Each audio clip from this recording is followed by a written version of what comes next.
The economic system by which we live is detached from the ecological substrate upon which we depend.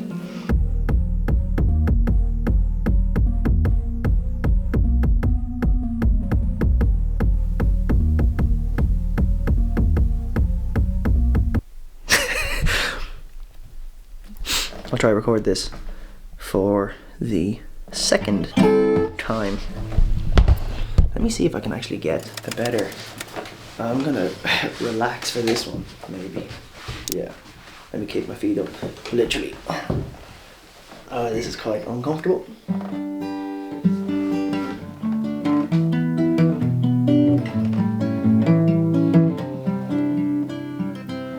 It's nice to hear your voice again.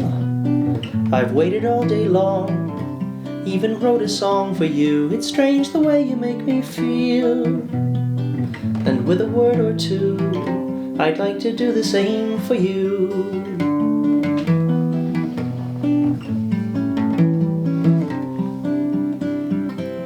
It's nice to hear you say hello. And how are things with you? I love you.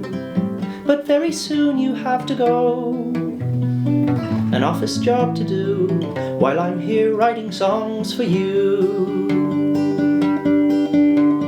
Strange how a phone call can make your day, take you away, away from the feeling of being alone. Bless the telephone.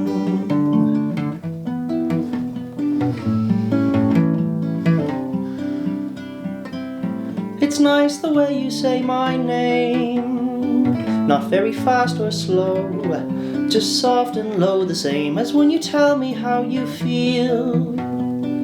I feel the same way too, I'm very much in love with you.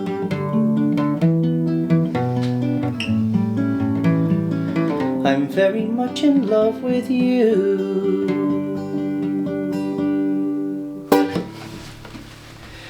Yeah, that worked. Maybe it's worth elaborating here upon a certain idea I was thinking about this morning, because I'm quite relaxed right now, just after playing that music. And that is actually a big part of the idea I was thinking about this morning. No, it's not. It's a big part of an idea that is worth fleshing out, but not right here, right now. The idea I was thinking about this morning was the following.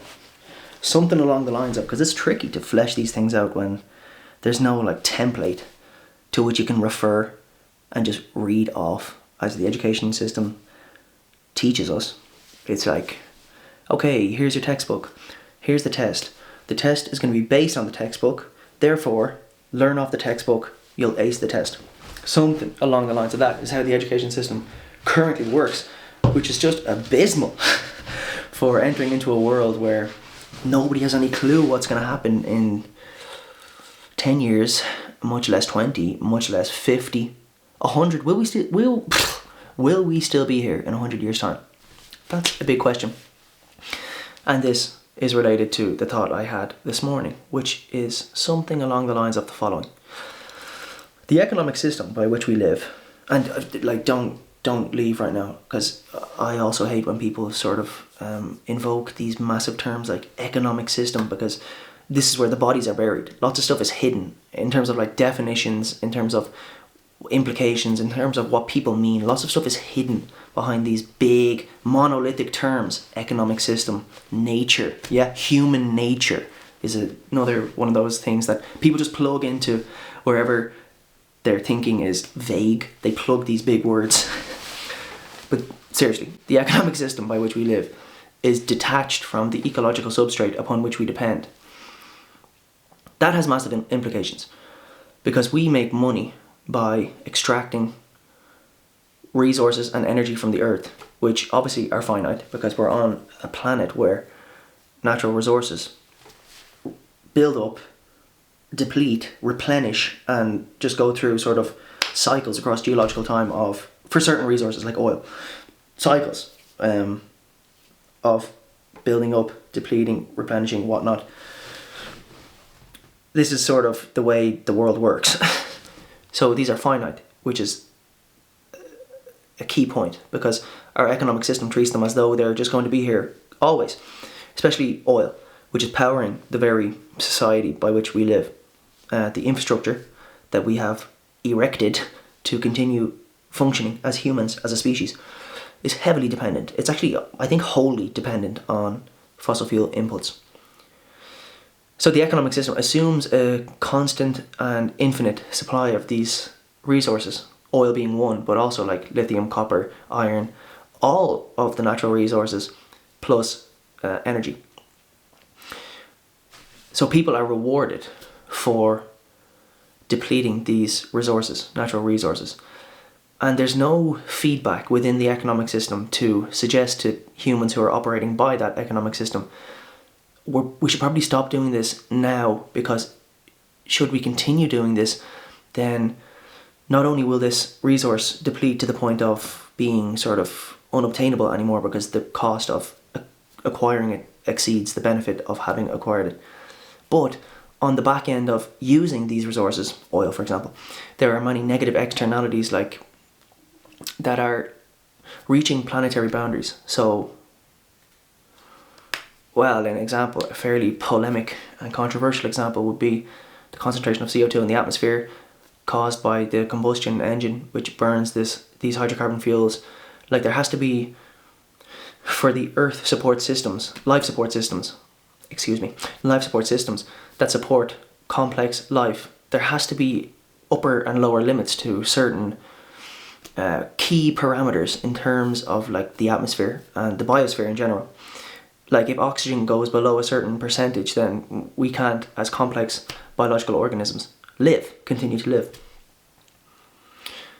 So the same can be said for CO2. There has to be sort of an upper limit that we can't cross. I mean, I know in the across geological time, CO2 in the atmosphere has been way higher than it is now.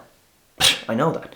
But when it was way higher than it is now, did the Earth support complex life as complex as humanity, or as complex as a cheetah or an armadillo or a shark? Yeah, maybe. He's pretty old. Hummingbirds, yeah, as complex as these forms of life?